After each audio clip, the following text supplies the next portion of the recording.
മറുക്ക പോലീസൊക്കെ വന്നു പോകുന്നത്? എനിക്കതിനാ പിടിയിട്ടാത്തതെന്ന്. ഞാൻ അനുജന്റെ കത്തും ദുബായ് നളിയന്റെ ഡ്രാഫ്റ്റും കൂടി വന്നിട്ട് റെഫർ ചെയ്ത് ഉറങ്ങിപ്പോയി.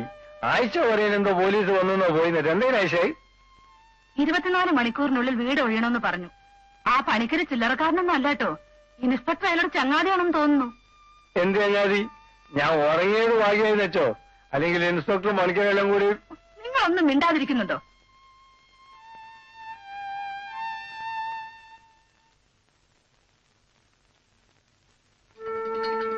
ഇൻസ്പെക്ടർ ഒന്ന് കാണണമായിരുന്നു.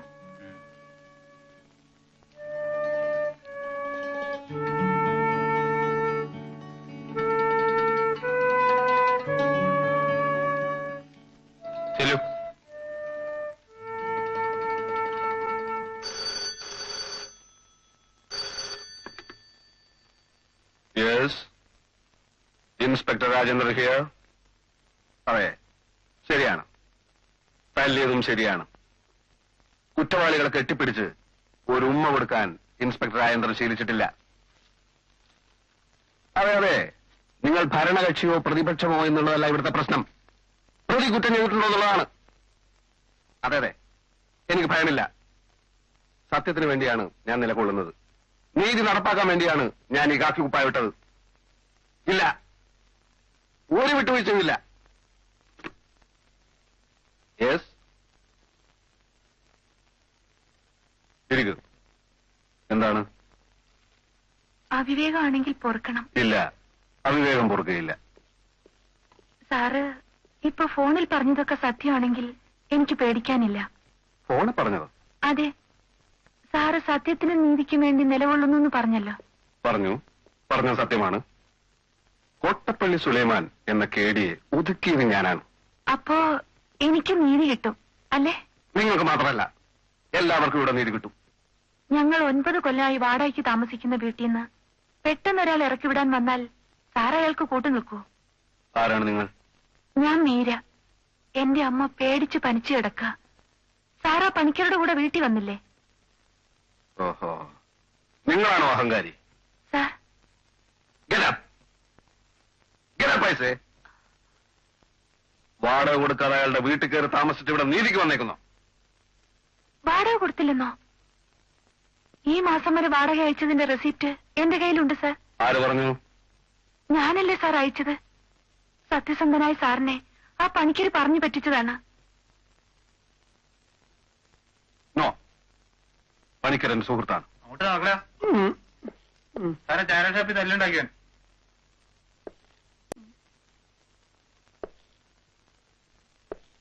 ഓഹോ, ഇവനാണോ? അയ്യോ, ഞാനല്ല സാറ്. അയ്യോ,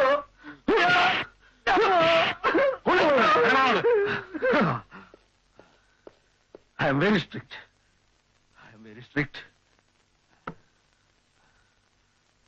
അപ്പോ വാടക കൊടുത്തു എന്ന് പറയുന്നത് സത്യമാണോ? സാർ, വാടക കൊടുത്തു എന്ന് പറയുന്നത് സത്യമാണോന്ന്? അതെ സാർ, റെസിപ്റ്റ് ഉണ്ട്. അത് മാത്രമല്ല, നിങ്ങളുടെ പേരിലുള്ള ആരോപണം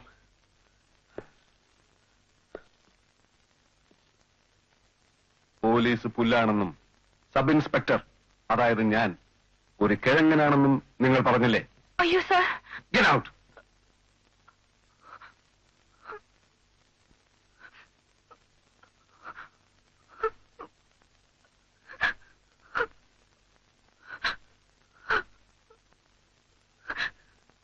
എന്തിനാണ് സാർ സാറ് കിഴങ്ങനാണെന്ന് ഞാൻ പറയുന്നത്? സാറിനെ പറ്റി ഞാൻ എത്ര കേട്ടിരിക്കുന്നു. ആർക്കെങ്കിലും സാറിനെ പറ്റി അങ്ങനെ പറയാൻ പറ്റൂ?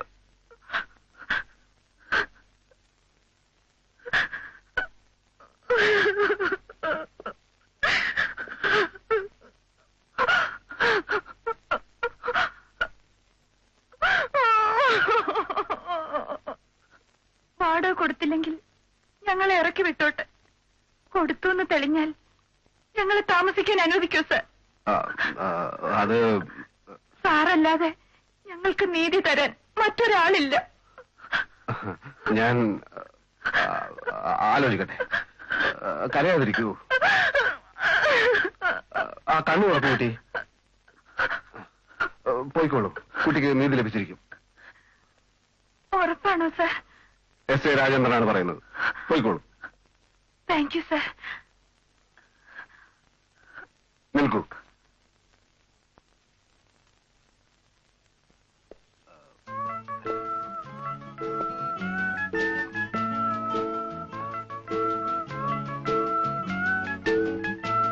പോയിക്കോളൂ.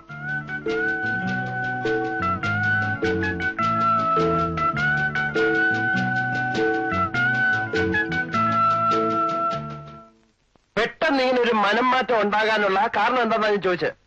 അവര് വാടക തരാറില്ലെന്ന് നീ നുണ പറഞ്ഞതല്ലേ? എന്നാരും പറഞ്ഞു? ഞാൻ പോലീസിനെ വിട്ട് അന്വേഷിപ്പിച്ചു.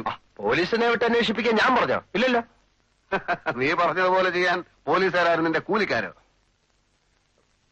പോലീസുകാരെ അവരെ അധിക്ഷേപിച്ചോ? ഞാൻ വിശ്വസിക്കുന്നില്ല.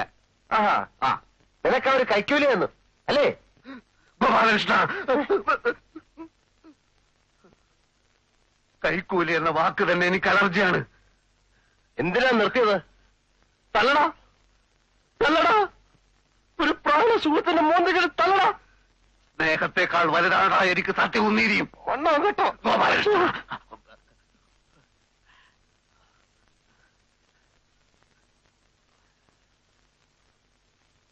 ഈ കാക്കി കുപ്പായം നിന്നെ ഒരു ഭ്രാന്തനാക്കിയടാ, നന്ദി കെട്ടവനാക്കി.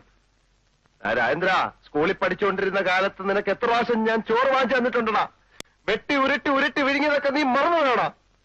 നീ അല്പനാണ്. നീ ശപ്പനാണ്. പോടാ. നീ വലിയ എസ് ഐ ആണെന്ന് ഞാൻ നോക്കൂല. അടിച്ച് നിന്റെ മോന്തയുടെ ഷേപ്പ് ഞാൻ മാറ്റും. നിന്റെ സഹായിക്ക് വേണ്ടടാ.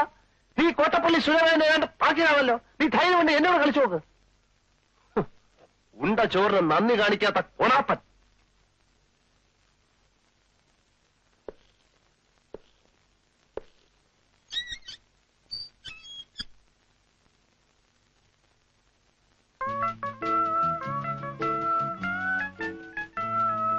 മീര, നല്ല പേര്.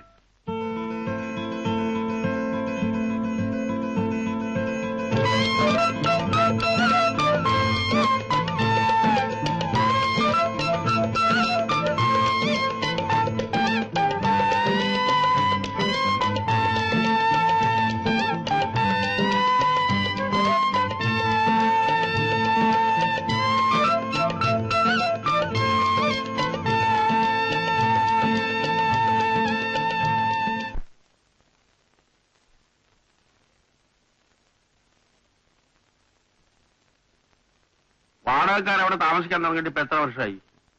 അതൊന്നും ഒരു പ്രശ്നമല്ല സാർ. ഒരു സൂട്ട് ഫയൽ ചെയ്ത് കേസ് നടത്തി വാടകക്കാരെ ഒഴിപ്പിക്കാൻ എനിക്ക് ഉദ്ദേശമില്ല. കേസില്ലെങ്കിൽ പിന്നെ വക്കീലിന്റെ ആവശ്യം എന്താ? ഞാൻ മുഴുവൻ പറയട്ടെ സാറേ. ആ, പറയൂ. ഈ പറയുന്ന 9 കൊല്ലം വേണ്ട, ഈ കാലം അത്രയും ഹൗസ് ഓണർ, അതായത് ഞാൻ തന്നെയാണ് മേപ്പടി വീട്ടിൽ താമസിച്ചു വരുന്നത്. ഈയിടെയായി വീട്ടുടമസ്ഥനെ ശല്യപ്പെടുത്തിയും ഭീഷണിപ്പെടുത്തിയും ചില കക്ഷികൾ വീട് കയ്യേറാൻ ശ്രമിച്ചുകൊണ്ടിരിക്കുന്നതിനാൽ അടിയന്തരമായി ഒരു ഉത്തരവ് മുഖേന ഈ കക്ഷികളിൽ നിന്നും വീട്ടുടമസ്ഥനായ ഗോപാലകൃഷ്ണ പണിക്കരെ സംരക്ഷിച്ചുകൊള്ളാൻ താഴ്മയായി അപേക്ഷിച്ചുകൊള്ളുന്നു. ഇങ്ങനെ ഒരു അപേക്ഷ, അതായത് ടെമ്പററി ഇഞ്ചക്ഷൻ നമ്മൾ കൊടുക്കുന്നു. അതുകൊണ്ട് എന്താ കാര്യം? ഹൗസ് ഓണർ താമസിക്കുന്നത് ഇപ്പൊ അവിടെ അല്ലല്ലോ. ഹൗസ് ഓണർ അവിടേക്ക് താമസം മാറ്റാൻ പോവുകയാണല്ലോ. അത് വാടകക്കാർ സമ്മതിക്കണ്ടേ? അത് ഞാൻ നോക്കിക്കൊള്ളാം. ഇത്രയൊക്കെ അറിയാവുന്ന എനിക്ക് പിന്നെ ഒരു വക്കീലിന്റെ ആവശ്യമൊന്നുമില്ല.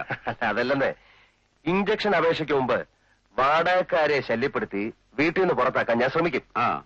അത് വിജയിച്ചാൽ പിന്നെ കേസും കോടതിയൊന്നും വേണ്ടി വരില്ലല്ലോ. എന്നാ പിന്നെ അതിനുശേഷം നമുക്ക് കണ്ടാൽ മതിയല്ലോ. അല്ല വക്കീലേ, അതിലൊരു പ്രശ്നമുണ്ട്. അതിക്രമിച്ചു കിടന്നവൻ ഞാനാണെന്നും പറഞ്ഞവർ പോലീസിൽ കംപ്ലൈന്റ് ചെയ്താൽ പോലീസിന് വേണമെങ്കിൽ എന്നെ ലോക്കപ്പിലാക്കാം. ആ സമയം വക്കീൽ വന്ന് ജാമ്യത്തിലൊന്ന് ഇറക്കി തന്നാ മതി. അമ്പാടാ മിടുക്ക, തന്നെപ്പോലുള്ള ഒരാളെ തൊടാൻ പോലീസിനും ധൈര്യം ഉണ്ടായിന്ന് വരില്ല. 9 കൊല്ലമായിട്ട് അവിടെ താമസിക്കുകയാണെന്നുള്ളതിന് അവരുടെ ഈ തെളിവില്ലേ? എന്ത് തെളിവ്? വാടക മണി ഓർഡറായി അയച്ചതിന്റെ രസീത് കാണുമല്ലോ. ആ രസീത് അവരുടെ കയ്യിലിരിക്കത്തേ ഉള്ളൂ. അത് വാടക തന്നതല്ല, അവരെന്നോട് കടം വാങ്ങിച്ച കാശാണെന്ന് ഞാൻ കോടതി പറയും. എണീക്കടോ, എണീക്കടോ, എണീക്കാൻ. തന്നെപ്പോലുള്ളവരെ പ്രോത്സാഹിപ്പിച്ചാലേ വക്കീലന്മാരുടെ കഞ്ഞൂടി മുട്ടും. അല്ല വക്കീലെ, എനിക്ക് വക്കീലിന്റെ സഹായം ആവശ്യമായി വരും. ചേംബറിൽ മൂവ് ചെയ്ത് കമ്മീഷൻ എടുപ്പിക്കേണ്ടി വന്നാൽ എനിക്ക് വക്കീലിന്റെ സഹായം വേണം. വയലേഷൻ ഓഫ് ഇഞ്ചക്ഷൻ പ്രൂവ് ചെയ്താൽ ടെനൻസിനെ പോലീസുകാരെ കൊണ്ട് അറസ്റ്റ് ചെയ്യിക്കണം. ഇതിനൊക്കെ വക്കീലിന്റെ BA BL ഡിഗ്രി എനിക്ക് വേണ്ടി വരും. ഓഹോ, അത് ശരി. ഡിഗ്രി മാത്രം, എന്നെ വേണ്ട. എല്ലാം കോടതി വരാന്തെന്ന് പഠിച്ചാണ് സാർ. ഏയ് വേണ്ട വേണ്ട വേണ്ട, എന്റെ നിയമോപദേശമൊന്നും എനിക്ക് വേണ്ടി വന്നില്ലല്ലോ. അയ്യോ, അത് പറ്റില്ല. ഒരു വക്കീലിനെ കണ്ടാൽ ഫീസ് കൊടുത്തിരിക്കണം, ഇല്ല എനിക്ക് ഉറക്കം വരില്ല. അത്ര നിർബന്ധമാണെങ്കിൽ അതിന്റെ അടിയിലേക്ക് വെച്ചേക്കാം. എന്നാ പിന്നെ ഞാൻ ആ വീട്ടില് ഇടിച്ചു കയറി അങ്ങ് താമസിക്കാൻ പോവാ. ശ്രമിച്ചു നോക്കൂ. All the best.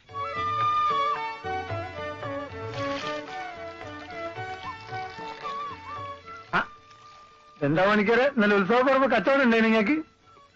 ഞങ്ങള് പ്രശ്നം സോൾവ് ചെയ്തു. പാവങ്ങള് സമാധാനമായിട്ട് ജീവിച്ചോട്ടല്ലേ. പിന്നല്ലാതെ. എന്താ നിങ്ങളുടെ പേര്? ഉമ്മർ. ഇതെന്താ കെട്ടും ചേടൊക്കെ ആയിട്ട്? ഞാൻ അമ്മ ഒരുപാട് വഴക്ക് പറഞ്ഞു. പ്രായച്ചിട്ടായിട്ട് കുറെ സമ്മാനങ്ങളാ കൊടുത്തൊന്നും മാപ്പ് പറയണം. ഞാൻ തിരികെ വരികയാണെങ്കിൽ കാണാം. പാവം ഹൈസ്കൂൾ തോറ്റ മനസ്സ് എത്ര പെട്ടെന്ന് അല്ലി.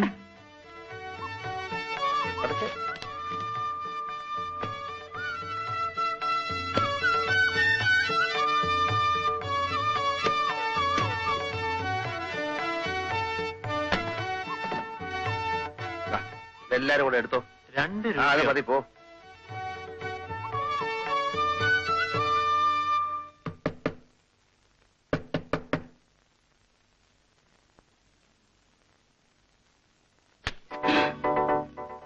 എന്നോട് ക്ഷമിക്കണം അമ്മേ. അയ്യോ, ഇതെന്താ? എല്ലാ തെറ്റുകൾക്കും മാപ്പ്. ഞങ്ങൾ ഇവിടെ താമസിക്കാൻ പറ്റുന്നില്ല. എത്ര കാലം വേണേലും നിങ്ങൾ ഇവിടെ താമസിച്ചോ. ഒരു തവണ പോലും നിങ്ങൾ വാടക മുടക്കിയിട്ടില്ല. ഈ വീട് ചീത്തയാക്കിയിട്ടില്ല. അങ്ങനെയുള്ള നിങ്ങളോട് ഞാൻ വലിയ ക്രൂരതയാ കാണിച്ചത്. എന്നോട് ക്ഷമിക്കില്ലേ അമ്മേ? എന്താ പണിക്കര് ഇത്? അതിന് പണിക്കര് തെറ്റൊന്നും ചെയ്തില്ലല്ലോ. വാടകക്കാര് വീട്ടിൽ നിന്ന് ഇറങ്ങാതിരുന്ന ആർക്കും ദേഷ്യം തോന്നും. ഈ പറഞ്ഞത് അമ്മയുടെ വലിയ മനസ്സ്. ഞാൻ ചെയ്ത തെറ്റിന് നല്ല ഒന്നാം തരം ശിക്ഷ എനിക്ക് കിട്ടുകയും ചെയ്തു. സിറ്റിയിൽ ഞാൻ താമസിച്ചിരുന്ന ലോഡ്ജില് മുറി വെച്ചിരുന്ന 6000 രൂപ ആരോ കട്ടുകൊണ്ടുപോയി. എനിക്കത് കിട്ടണം. 6000 രൂപയോ? 6000 രൂപ. ആ നിമിഷം ഞാൻ ആ ലോഡ്ജിൽ നിന്ന് ഇറങ്ങി. എന്തിനാ ലോഡ്ജിൽ താമസിച്ച? അത് ഈ ചില്ലറ കോൺട്രാക്ട് വർക്കുണ്ടേ, ബില്ല് മാറി കിട്ടണം. എഞ്ചിനീയർ ഓഫീസിൽ ദിവസവും പോണം. ആരാമ ഈ മുറി താമസിക്കുന്നത്? ആരുമില്ല. എനിക്കും തോന്നി. 2 ദിവസത്തിനാകും ബില്ല് മാറി കിട്ടും. ലോഡ്ജിൽ പോകാൻ ഇനി എനിക്ക് ധൈര്യമില്ല. 2 ദിവസം ഞാൻ ഒരു ഉപദ്രവം ഉണ്ടാക്കില്ല. ഈ മുറി താമസിച്ചോട്ടെ. അയ്യോ, അത് അമ്മയുടെ മോനെ പോലെ എന്നെ കരുതണം. അതല്ല, പണിക്കര് കിടക്കണ്ടെന്ന് പറയാൻ പറ്റുമോ? ഇത് പണിക്കരുടെ വീടല്ലേ. അയ്യോ, ആ അധികാരത്തിൽ വന്നതല്ലമ്മേ, വേറെ നിവൃത്തിയില്ലാഞ്ഞിട്ടാ. അപ്പൊ ഞാൻ സാധനങ്ങളൊക്കെ അകത്തേക്ക് വെക്കട്ടെ? സാധനങ്ങളോ? ഞാനത് പറയാൻ മറന്നു. ഞാനൊരു പ്രത്യേക സ്വഭാവക്കാരനാ. ലോഡ്ജിലായാലും വീട്ടിലായാലും ഞാൻ എന്റെ സ്വന്തം കട്ടിലേ കിടക്കൂ. മറ്റുള്ളവരുണ്ടാക്കിയ ഒരു തരി ഭക്ഷണം പോലും ഞാൻ കഴിക്കില്ല. അതുകൊണ്ട് എല്ലാവിധ സജ്ജീകരണങ്ങളും ഞാൻ കൂടെ കൊണ്ട് നടക്കും. എന്നെ അകത്തേക്ക് വെക്കട്ടെ? ഈ പെട്ടിയെന്ന് വിളിച്ചേ.